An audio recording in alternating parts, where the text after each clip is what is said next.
விட்டு வெளியேற தயாராகும் மங்கள. அரசியல்வாதிகள் சிலர் தமிழரசு கட்சி மீது சேறுபூச முயற்சி. CVK சிவஞானம். உருவாக்கப் போகிறதா முஸ்லிம் கூட்டமைப்பு? கூட்டு ராஜினாமாவின் நோக்கத்தை கூறும் ரிஷாத். உதய கம்மன்பில அத்துடைய ரத்னதேரர் SPB உள்ளிட்ட 6 இனவாதிகளை இல்லாதொழிக்க வேண்டும். அப்துல்லா மஹ்ரூப். ஒரு காலங்கே மற்றைய காலங்கே கோட்டாவை கடுமையாக சாடுகிறார் குமாரவெல்கம. 4 பயங்கரவாத அமைப்புடன் உலமா சபைக்கு நேரடி தொடர்பு. ஞானசார தேரர். மக்களுக்கு காணிகளை சொந்தமாக வழங்குவதை நிறுத்த முடியாது பிரதமர். கோத்தபாயவை சிறையில் அடைத்தால் தேர்தல் வெற்றி இலக்கு. உதய கம்பன்பில.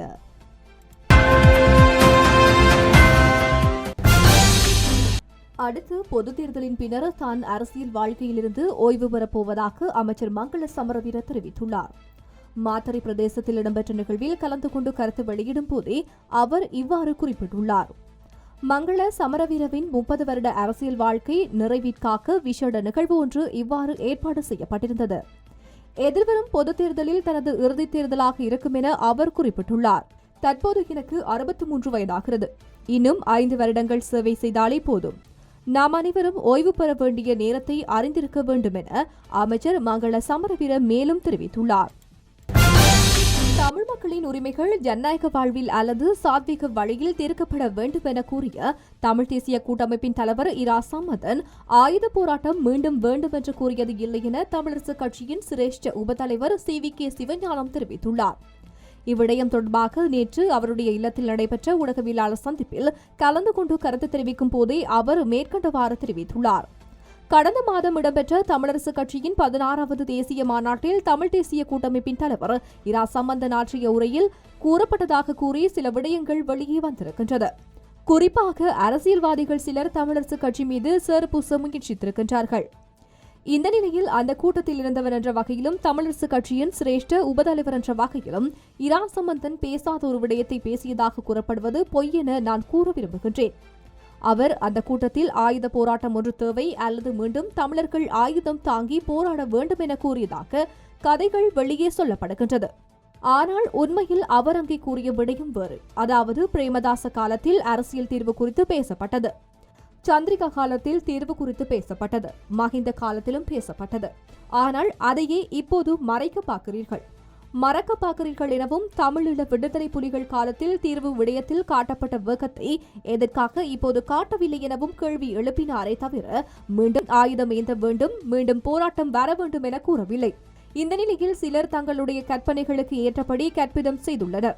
அது அநாகரிகமான வேலையாகும் என குறிப்பிட்டுள்ளார்.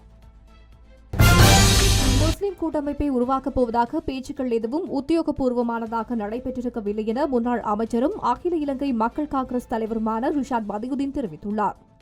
இதன்போது முஸ்லிம் பிரதிநிதிகள் கூட்டாக ராஜினாமா செய்திருக்கும் நிலையில் அடுத்து வரும் காலப்பகுதியில் முஸ்லிம் கூட்டமைப்பு உருவாக்கப் போவதாகவும் கூறப்படுகின்றதே என கேள்வி எழுப்பப்பட்டுள்ளது. பல்வேறு கருத்துக்கள் வெளிவருகின்றன. ஆனால் அத்தகைய பேச்சுக்கள் எதுவும் உத்தியோகபூர்வமானதாக நடைபெற்றிருக்கவில்லை. எமது கூட்டு ராஜினாமா அரசியல் நோக்கம் கொண்டதல்ல. பதற்றமான நிலையிலும் காடையர்களை ஒருங்கிணைத்து பௌத்த தேரர்கள் மேற்கொண்ட செயற்பாடுகளினால் மீண்டும் அந்த நாட்டில் சிங்கள முஸ்லிம் இனக்கலவரம் வெடிக்கும் நிலைமையே ஏற்பட்டிருந்தது. நாட்டை குட்டிச்சுவராக்குவதற்கு தேரர்கள் சதி செய்திருந்தனர். காடை தனித்தினை தடுப்பதற்கான வல்லமை அற்று முதுகெலும்பில்லாத அரசாங்கமாக இருந்தது. இதனால்தான் நாம் கூட்டாக ராஜினாமா செய்து இனக்கலவரத்தை தடுத்தோம். கலவரம் நடைபெற்றிருந்தால் முஸ்லிம் சமூகம் மட்டுமன்றி இந்த நாட்டின் எதிர்காலமே கேள்விக்குறியாகியிருக்கும். அத்தகையதொரு சூழல் ஏற்படாதிருக்கவே நாம் அனைவரும் ஒற்றுமையாக ராஜினாமா செய்திருந்தோம்.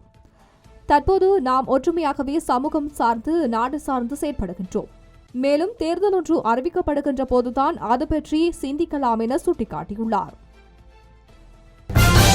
அடிப்படை உரிமைகளை விட்டுக் கொடுத்து அரசியல் செய்ய மாட்டோம் என நாடாளுமன்ற உறுப்பினர் அப்துல்லா மஹ்ரூப் தெரிவித்துள்ளார். கிண்ணியாவில் நேற்று அமான் வீதிக்கான காப்பட்டிடும் அங்குரார்ப்பண நிகழ்வு இடம்பெற்றுள்ளது. குறித்த நிகழ்வில் கலந்து கொண்டு உரையாற்றும் போதே மேற்கண்டவாறு தெரிவித்துள்ளார். இங்கு வீதிகளை மாத்திரம் திறந்து விட்டுச் சென்று அபிவிருத்திகளை மாத்திரம் நடைமுறைப்படுத்த வரவில்லை. மாறாக இன்றைய காலகட்டத்தில் முஸ்லிம்களின் உரிமைகள் பாதுகாக்கப்படுவதற்காக போராடுகின்றோம். முஸ்லிம்களின் மத அனுஷ்டானங்கள், பாதுகாப்பு, வாழ்வாதாரம், காணி போன்ற விடயங்களை இழந்து வாழ்ந்து வருகின்றோம். பேரினவாதிகளின் அடாவடித்தனங்களுக்கும் அட்டூழியங்களுக்கும் தள்ளப்பட்டு எமது குரல் வலைகளை நசுக்குகின்ற சதிகாரர்களாக நாட்டு நிலைமைகள் படும் மோசமாக மாறியிருக்கின்றன. 2 வருட காலத்திலேயே மஹிந்த அரசின் ஆட்சி கவிழ்க்கப்பட்டது. இருந்தபோதிலும் அதிகூடிய வாக்குகளில் சுமார் இலங்கையில் காணப்படும் 166 தொகுதிகளில் இருந்தும் அதிகமான வாக்குகளை இந்த மாவட்டத்தில் உள்ள தொகுதியை அளித்து மைத்திரியை ஜனாதிபதியாக்கினோம். ஜனாதிபதி தேர்தலின் போது 2 பாலங்களை அமைத்து தருவதாக வாக்குறுதி அளித்திருந்த நிலையில் அது இன்னும் நிறைவேற்றவில்லை. இதனை சவாலாக ஏற்றுக்கொண்டு இந்த வருடத்துக்குள் கிண்ணியா குறிஞ்சாக்கணி பாலத்தை நிர்மாணிப்பேன். பொலனறுவையில் பல மில்லியன்களில் செலவு செய்யும் ஜனாதிபதிக்கு பால நிர்மாணத்தை ஏன் செய்ய முடியாது? நாடாளுமன்ற தெரிவுக்குழுவின் முன் சாட்சியம் அளித்து அரச புலனாய்வு பிரிவு உள்ளிட்ட பல விசாரணைகளூடாக இன்று பல உண்மைகள் வெளிவந்து கொண்டிருக்கின்றன. இலங்கை நாடாளுமன்றிலே இனவாதிகள் இருக்கின்றார்கள். முதலில் இந்த உதயன் கம்பம்பில அத்ரோலியே எஸ்பி உள்ளிட்ட 6 இனவாதிகளை இல்லாதொழிக்க வேண்டும். வசித்துக் கொண்டே ஏகாதிபத்தியவாதிகளை சிலர் விமர்சிக்கின்றனர். அத்துடன் தமது குடியுரிமையை ரத்து செய்ய நடவடிக்கை எடுத்து வருபவர்களின் மனைவியும் பிள்ளைகளும் அமெரிக்காவிலே தங்கியுள்ளனர். ஒரு காலை அங்கும் ஒரு காலை இங்கும் வைத்துள்ளனர். வெளிநாடுகளில் பாதுகாப்பை பெற்று வாழ்ந்துவிட்டு அமெரிக்காவை விமர்சிக்கின்றனர். இவ்வாறு நாடாளுமன்ற உறுப்பினர் குமார வெல்கம கடுமையாக விமர்சித்துள்ளார். பதுளையில் நடைபெற்ற கூட்டம் ஒன்றிலேயே அவர் இதனை கூறியுள்ளார்.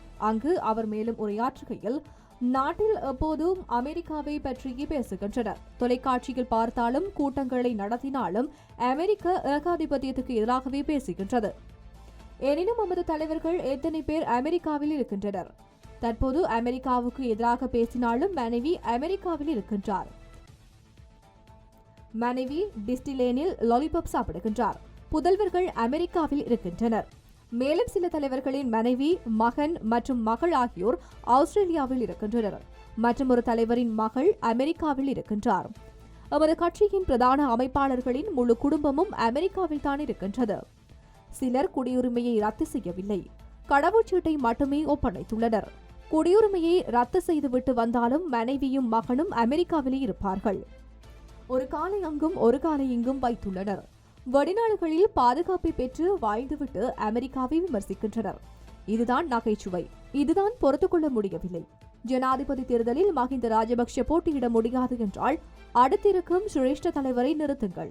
கூட்டு எதிர்க்கட்சியில் சிரேஷ்ட உறுப்பினர்களில் நான் 3வது நபர். எனக்கு முன்பாக மேலும் 2 பேர் இருக்கின்றனர். வேட்டியும் பனியனும் அணியும் ஒருவர் இருக்கின்றார் எனவும் குமார வெல்கம குறிப்பிட்டுள்ளார்.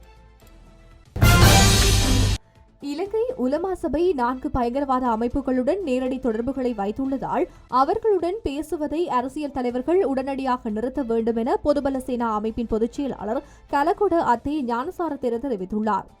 இப்படியே சென்றால் நாட்டிலிருந்து நீங்கள் செல்ல வேண்டி வரலாம் என தான் கூறி வைக்க விரும்புவதாகவும் அவர் சுட்டிக்காட்டியுள்ளார். கண்டியில் நேற்று நடைபெற்ற பொதுபல சேனா அமைப்பின் மாநாட்டில் வைத்து கருத்து தெரிவிக்கும் போதே அவர் இந்த விடயத்தை குறிப்பிட்டுள்ளார். மேலும் தெரிவிக்கையில், சம்பிரதாய முஸ்லிம்கள் இவ்வளவு மாறியிருக்கிறார்கள் என்பதை அண்மையில் தாக்குதல்களில் அறிந்து கொண்டோம். கடந்த காலங்களில் விட்ட எச்சரிக்கைகளை பற்றி பேசாமல் இஸ்லாமிய அடிப்படைவாதத்தை ஒழிக்க நாம் செயற்பட வேண்டும். இன்று ஒரு பக்கம் சோபா ஒப்பந்தத்தால் நாட்டின் பாதுகாப்பு கேள்விக்குறி, மறுபக்கம் பிரிவினைவாதத்தை ஆதரிக்கும் செயற்பாடு, இன்னொரு பக்கம் பலம் வாய்ந்த உலக நாடுகளின் புலனாய்வு சேவைகள் நமது நாட்டை கூறுபோட செயற்படும் நடவடிக்கை என்று பல பிரச்சினைகள். நாம் உலமா சபையுடன் கவனமாக இருக்க வேண்டும். உலமாக்களுடன் பேசுவதை அரசு தலைவர்கள் நிறுத்த வேண்டும். சுபி முஸ்லிம்களுக்கு உரிய அங்கீகாரம் வழங்கப்பட்டு அவர்களுடன் பேச வேண்டும். அல் தக்கியா என்ற போர்வையில் உலமா சபை செயற்படுகின்றது. உலமா சபைக்கு இன்று பயங்கரவாதத்துடன் நேரடி தொடர்பு உள்ளது. அவர்கள் இந்தோனேஷியா, மலேசியா, இந்தியா போன்ற நாடுகளில் தடை செய்யப்பட்ட பயங்கரவாத இயக்கங்களுடன் தொடர்பில் உள்ளனர். 4 அமைப்புகளுடன் நேரடி தொடர்பில் உள்ளனர். அங்கே 40 வகையான மொழிபெயர்ப்புகளுடன் குர்ஆன் உள்ளது. 1950ஆம் ஆண்டு மொழிபெயர்க்கப்பட்ட ஒரு குர்ஆன் உள்ளது. அந்த குர்ஆன் ஓரங்கட்டப்பட்டுள்ளது. அரசுக்குள்ளே அரசு, சட்டத்துக்குள்ளே சட்டம், நீதிமன்றத்துக்கு வெளியே காதி சட்டம் என வெவ்வேறான சட்டங்கள் உள்ளன. எந்த அரசு வந்தாலும் வகாபிவாதிகள் அதில் உள்ளனர். தலைக்கு மேலே பறந்து சென்றாலும் தலையில் கூடு கட்ட நாம் விடமாட்டோம். உலமாக்கள் இங்கு வெளியேறும் காலம் வெகு தொலைவில் இல்லை. இப்படியே சென்றால் நீங்கள் இங்கிருக்க முடியாது. உலமாக்களின் கொஞ்ச வாக்குகளுக்காக எமது அரசியல்வாதிகள் அலைகின்றனர் என குறிப்பிட்டுள்ளார். சொந்தமாக காணி உரிமைகளை வழங்குவதை தடுக்க அவருக்கு இடமளிக்கப் போவதில்லை என பிரதமர் ரணில் விக்ரமசிங்க தெரிவித்துள்ளார். அம்பாறையில் தயா ஏப்பரல் மண்டபத்தில் நடைபெற்ற 10 லட்சம் பேருக்கு காணி உறுதிகளை வழங்கும் திட்டத்தின் கீழ் அம்பாறை மாவட்ட மக்களுக்கு காணி உறுதிகளை வழங்கும் வைபவத்தில் பிரதமர் இதனை கூறியுள்ளார். மக்களுடன் வீதியில் இறங்கி போராட்டம் நடத்தி மக்களுக்கு காணி உரிமை அவசியம் என்ற செய்தியை நாட்டுக்கு வழங்க தயாராக இருக்கின்றோம். மக்களுக்கு காணிகளை சொந்தமாக வழங்கும் சட்டமூல வரைவை தயாரித்து அமைச்சரவை அனுமதியை பெற 2 ஆண்டுகள் சென்றது. இந்த சட்டமூலத்துக்கு அனுமதி பெற்று வர்த்தமானியில் வெளியிட்டு நாடாளுமன்றத்தில் சமர்ப்பிக்கப்பட்டுள்ளது. மக்களுக்கு காணிகளை சொந்தமாக வழங்குவதற்கு எதிராக 2 அமைப்புகள் செயற்பட்டுள்ளன. இவர்கள் யார்? இந்த அமைப்புகள் என்ன? மக்களுக்கு காணிகளை வழங்குவதை எதிர்ப்போர் எதிரணியில் இருக்கின்றனர். மக்களுக்கு காணி உரிமைகளை வழங்குவதை நிறுத்த வழக்கு தொடரப் போகின்றார்களாம். இந்த போராட்டத்தை கைவிட முடியாது. நாம் சிறிது தூரம் வந்துவிட்டோம். கடந்த முறை இப்படியான சட்டமூலத்தை முன்வைத்த போது பல வகையில் எதிர்த்தனர். அவ்வப்போது சந்திரிகா குமாரதுங்க ஜனாதிபதியாகவும் நாங்கள் அரசாங்கமாகவும் இயங்கினோம். பல்வேறு நெருக்கடிகள் கொடுக்கப்பட்டன. முதலமைச்சர்கள் எதிர்த்தனர். அதனை தடுத்து நிறுத்தினர். எனினும் இம்முறை அதனை தடுத்து நிறுத்த இடமளிக்க முடியாது. இப்படியான புரட்சிகரமான திட்டங்களை தடுக்க முயற்சிக்கின்றனர் எனவும் பிரதமர் குறிப்பிட்டுள்ளார். கோட்டாபய ராஜபக்ஷ ஜனாதிபதி வேட்பாளராக நிறுத்தப்பட வேண்டும் என பிவித்ரு ஹெல உரிமைய யோசனை முன்வைக்கும். கோட்டாபய ராஜபக்ஷ சிறையில் அடைக்கப்பட்டாலும் அவர் சிறையில் இருக்கும் போது அவருக்காக தேர்தல் பிரசாரங்களை மேற்கொள்ளப் போவதாக நாடாளுமன்ற உறுப்பினர் உதய கம்மன்பில தெரிவித்துள்ளார்.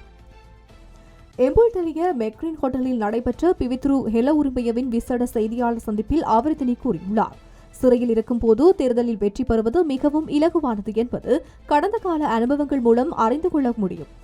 இந்த சந்தர்ப்பத்தில் ஐக்கிய தேசிய கட்சியிடம் இருந்து அப்படியான உதவி கிடைத்தால் மிகப்பெரிய உபகாரமாக இருக்கும். ஐக்கிய தேசிய கட்சியை தோற்கடிக்கக்கூடிய விரிவான கூட்டணியை உருவாக்க வேண்டும். அந்த கூட்டணியில் மைத்ரிபால சிறிசேனவை ஒரு கௌரவமான இடத்தில் வைக்க வேண்டும். அதற்கு உதவ தயாராக இருக்க வேண்டும். ஜனாதிபதி வேட்பாளராக கோட்டாபய ராஜபக்ஷ போட்டியிட வேண்டும். மஹிந்த ராஜபக்ஷ பிரதமராக வர வேண்டும். பிவித்ரு ஹெல உரிமைய கடந்த 4 ஆண்டுகளாக கூறி வரும் இந்த கருத்தை முழு நாடும் தற்போது ஏற்றுக்கொண்டு விட்டது. எமக்கு எத்தனை அமைச்சு பதவிகள் கிடைக்கும் என்பதை இந்த தசாப்தத்தில் கவனத்தில் கொள்ளாது ஐக்கிய தேசிய கட்சியை தோற்கடிக்கும் விரிவான கூட்டணியை ஏற்படுத்துவது குறித்து கவனம் செலுத்த வேண்டும். ஜனாதிபதிக்கு சந்தேகம் ஒன்று ஏற்பட்டது. அடுத்த ஜனாதிபதி தேர்தலில் நடத்தப்படும் தினத்தை உயர் நீதிமன்றத்திடம் கேட்க உள்ளதாக பெரிய வதந்தி பரவி வருகின்றது. அரசியலமைப்பு சட்டத்தின் 30(2) பகுதிக்கு அமைய ஜனாதிபதியின் பதவிக்காலம் 5 ஆண்டுகள். ஜனாதிபதி சத்திய பிரமாணம் செய்த நாளில் இருந்தே அவரது பதவிக்காலம் ஆரம்பிக்கும் என 2005ஆம் ஆண்டு அன்றைய பிரதமர் நீதியரசர் சரத்தென் சில்வா தலைமையிலான 5 அடங்கிய நீதியரசர்களின் அமர்வு தீர்ப்பளித்திருந்தது. தற்போதைய ஜனாதிபதி 2015ஆம் ஆண்டு ஜனவரி 9ஆம் தேதி சத்திய பிரமாணம் செய்திருந்தார். அன்றைய தினத்திலிருந்து அவரது 5 ஆண்டு பதவிக்காலம் எதிர்வரும் 2020ஆம் ஆண்டு ஜனவரி 9ஆம் தேதியுடன் முடிவடைகின்றது. அரசியலமைப்பு சட்டத்தின் 31(3) பந்திக்கு அமைய ஜனாதிபதியின் பதவிக்காலம் முடிவடைய 1 மாதத்திற்கு குறையாத அல்லது 2 மாதத்திற்கு மேற்படாத காலத்திற்குள் ஜனாதிபதி தேர்தலை நடத்த வேண்டும். இதற்கு அமைய எதிர்வரும் நவம்பர் 9 மற்றும் டிசம்பர் 9 தேதிக்குள் ஜனாதிபதி தேர்தல் நடத்தப்பட வேண்டும் எனவும் உதயன் கம்பன்பில குறிப்பிட்டுள்ளார்.